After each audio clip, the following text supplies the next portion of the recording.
ഞാൻ പിന്നെ കഴിഞ്ഞ 2 വർഷം എനിക്ക് ശരിക്കും പറഞ്ഞാൽ 2.5 വർഷമാണ് ഓഫർ ചെയ്തെങ്കിലും 2 വർഷമല്ലേ കിട്ടിയുള്ളൂ. ഇപ്പോൾ ഇലക്ഷനായി ഇനിയിപ്പോൾ ഒന്നും ചെയ്യാനില്ല. അപ്പം പക്ഷേ ആ സമയത്തിനുള്ളിൽ ഞാൻ ഓരോ വളരെ ഇപ്പോൾ യാത്രക്കാർ പോകുന്നു, അവർക്ക് ടോയ്ലറ്റ് ഇല്ല എന്നുള്ള പ്രശ്നം, അതിന് പരിഹാരം കാണും. അപ്പം ഞാൻ എല്ലാ ടോയ്ലറ്റും പുതുക്കി പണിയാൻ നോക്കിയപ്പോൾ പൈസയില്ല, സമയമെടുക്കും, ടെൻഡർ വിളിച്ചൊക്കെ. അങ്ങനെ വന്നാൽ ഞാൻ ഇത് വഴി പോകുന്ന ഹോട്ടലുകൾ അങ്ങ് നന്നാക്കി, നല്ല ഹോട്ടലിൽ മാത്രം നിർത്തും. അവിടെ നല്ല ടോയ്ലറ്റ് ഉണ്ടാവും, അവിടെ നല്ല ഫുഡ്. മനസ്സിലായില്ല, നമ്മൾ വണ്ടി നിർത്തി ഭക്ഷണം കഴിക്കും. വണ്ടി നിർത്തി ഭക്ഷണം കഴിക്കുന്ന ഏതെങ്കിലും തല്ലിപ്പൊളി ഹോട്ടലായിരുന്നു പണ്ട് ചെയ്തത്. ഇപ്പം അങ്ങനെയല്ല. കേരളത്തിൽ 10-68-70 ഹോട്ടലുകൾ അക്രഡിറ്റ് ചെയ്തു, KSRTC അക്രഡിറ്റ് ചെയ്തു. അവിടെ മാത്രമേ വണ്ടി നിർത്താൻ പറ്റും. നേരത്തെ റൂട്ടിലോടുന്ന നേരത്തെ അവർക്ക് ഡ്രൈവർ കണ്ടക്ടർ ഇഷ്ടമുള്ളടത്ത് നിർത്തും, എന്തും തിന്നോണം, കൊടുക്കുന്ന എന്തും തിന്നോണം. അവിടെ ഈ ടോയ്ലറ്റ് ഉണ്ടാവില്ല, ഭയങ്കര. പത്തനാപുരത്ത് തന്നെ ഉണ്ടായിരുന്നു ഞങ്ങളൊക്കെ നാട്ടിൽ നിന്ന് വരുമ്പോൾ. പക്ഷേ ടോയ്ലറ്റ് സൗകര്യങ്ങളൊന്നുമില്ല. അപ്പോൾ 2 ലേഡീസ് ടോയ്ലറ്റും 2 ജെൻസ് ടോയ്ലറ്റും മിനിമം വേണം. വണ്ടി ബസ് പാർക്ക് ചെയ്യാനുള്ള സ്ഥലം വേണം. അങ്ങനെ അങ്ങ് മാറ്റിയിട്ട് അങ്ങനെ വന്ന ഒരുപാട് 10, 100, 200 ആൾക്കാർ അപേക്ഷിച്ചു. അതിൽ നിന്നൊരു 10-68 പേരെ ഇവർ തിരഞ്ഞെടുത്തു. ഒരു ടീം അവർക്കൊന്നും കൊടുക്കുന്നില്ല, അവരുടെ കയ്യിൽ നീട്ടൊന്നും വാങ്ങിക്കുന്നില്ല. 10 രൂപയുടെ ഒരു ടിക്കറ്റ് എടുക്കുക, ഈ വണ്ടി അവിടെ വന്നു എന്നറിയാൻ വേണ്ടിയിട്ട്. പക്ഷേ ഡ്രൈവർക്കും കണ്ടക്ടർക്കും ഫുഡ് ഫ്രീ കൊടുക്കും. പണ്ടുള്ളതാണ്. അത് ഇല്ലീഗലായിരുന്നു, ഇപ്പം ലീഗലൈസ് ചെയ്യും. കാരണം അത് രഹസ്യ ഏർപ്പാടായിരുന്നു.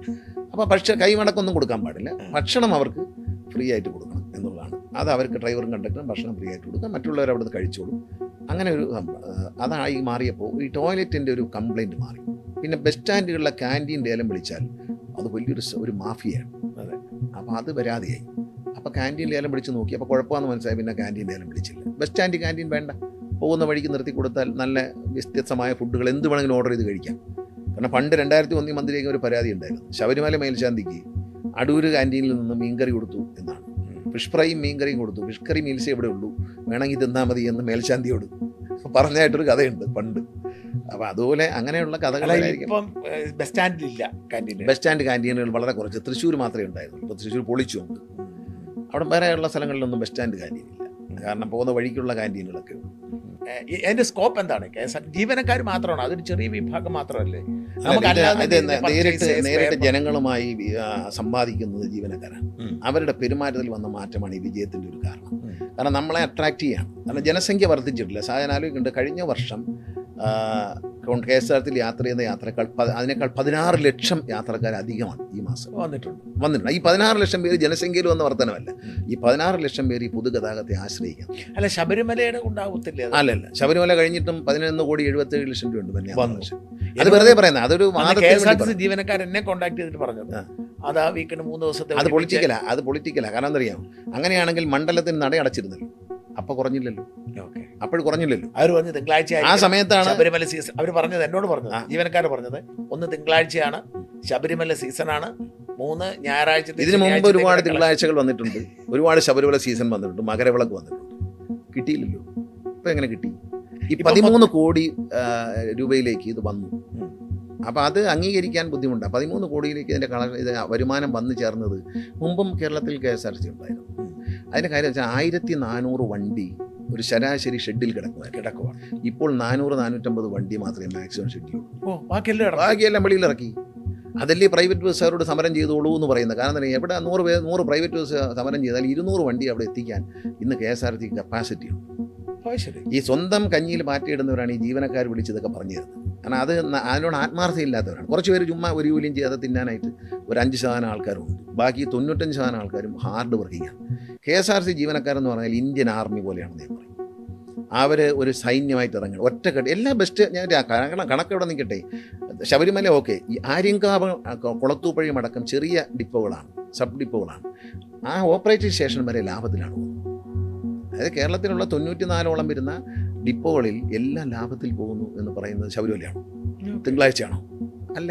ഇന്നലെ മെനഞ്ഞാന്ന് വന്ന കളക്ഷൻ 12,77,00,000.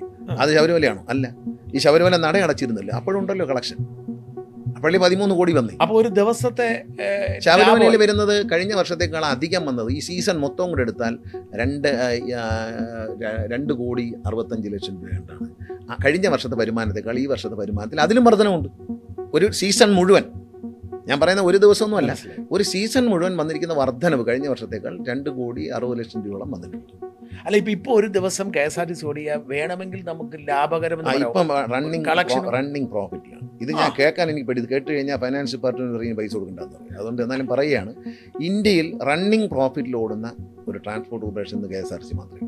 പക്ഷേ നമുക്ക് കടങ്ങളെന്ന് പറഞ്ഞാൽ 2000 കോടി 2500 കോടി രൂപയുടെ കടത്തിന് ദിവസം 1,19,00,000 രൂപ ബാങ്കുകളുടെ കൺസോർഷ്യത്തിന് റീപേ ചെയ്തുകൊണ്ടിരിക്കുക. KTDFCയുടെ KTDC മാത്രം KTDC ഒഴിവാക്കി ഒഴിവാക്കി പകരം കേരള ബാങ്കിനെ കൊണ്ടുവന്നു, കൺസോർഷ്യത്തിൽ മാറ്റം വരുത്തി. KTDC അടച്ചുപൂട്ടിയൊരു സ്ഥാപനം, അത് തുറന്നല്ലോ.